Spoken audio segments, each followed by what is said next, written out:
है।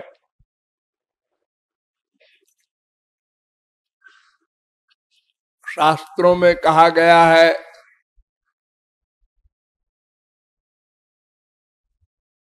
कि शुद्ध पर्सनैलिटी माने भगवान और महापुरुष, इनका शरीर अलौकिक होता है, देखने में प्राकृत लगता है,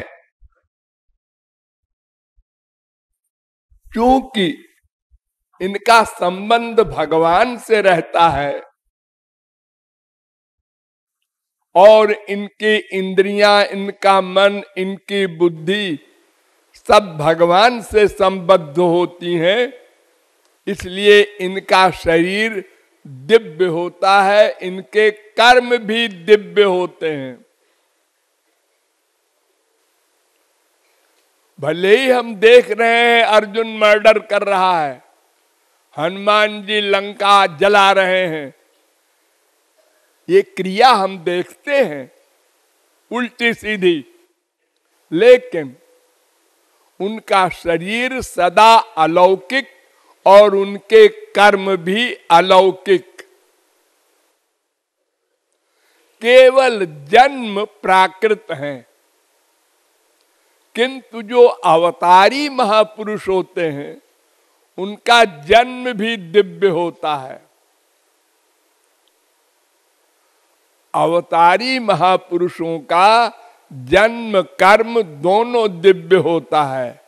जैसे भगवान का जन्म कर्म च में दिव्यम, ऐसे ही।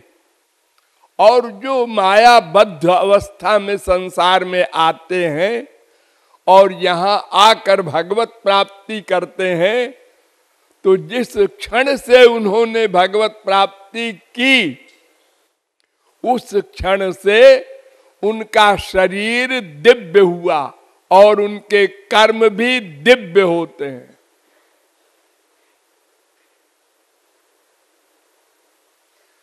तो महापुरुष के चरण के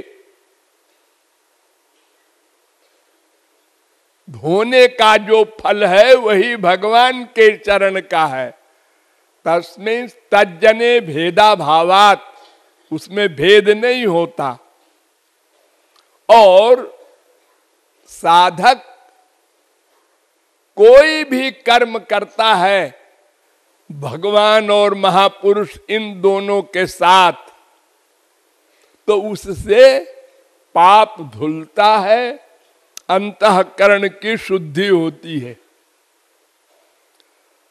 सब सेवाओं का वो खाली प्रणाम करता है, चरण धोना और चरणामृत मिलना ये तो हमेशा संभव नहीं है, लेकिन सिर उनके चरण में जो छूता है तो उससे भी पाप धुलता है और अंतःकरण शुद्ध होता है।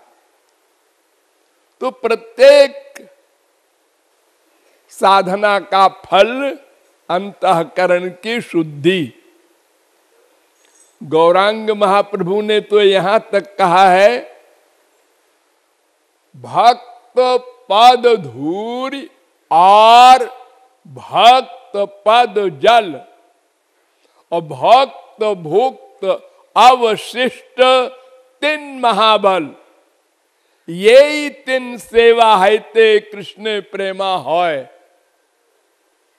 भक्त के चरण धूलि, भक्त के चरण का धोवन और भक्त का उच्छिष्ट जूठन, इससे जल्दी अंतःकरण शुद्ध होता है और श्री कृष्ण में अनुराग होता है। तो बस दो ही काम है, किसी भी पारमार्थिक साधन का दो ही फल है, अंतःकरण शुद्ध हो और श्री कृष्ण में अनुराग हो। बस तीसरा कोई एम नहीं है, हम प्रणाम करें या चरण धोवें या चरण दबावें, जो कुछ भी सेवा करें महापुरुष और भगवान की, उससे यही दो बात होगी, अंतःकरण की शुद्धि और भगवान से प्रेम।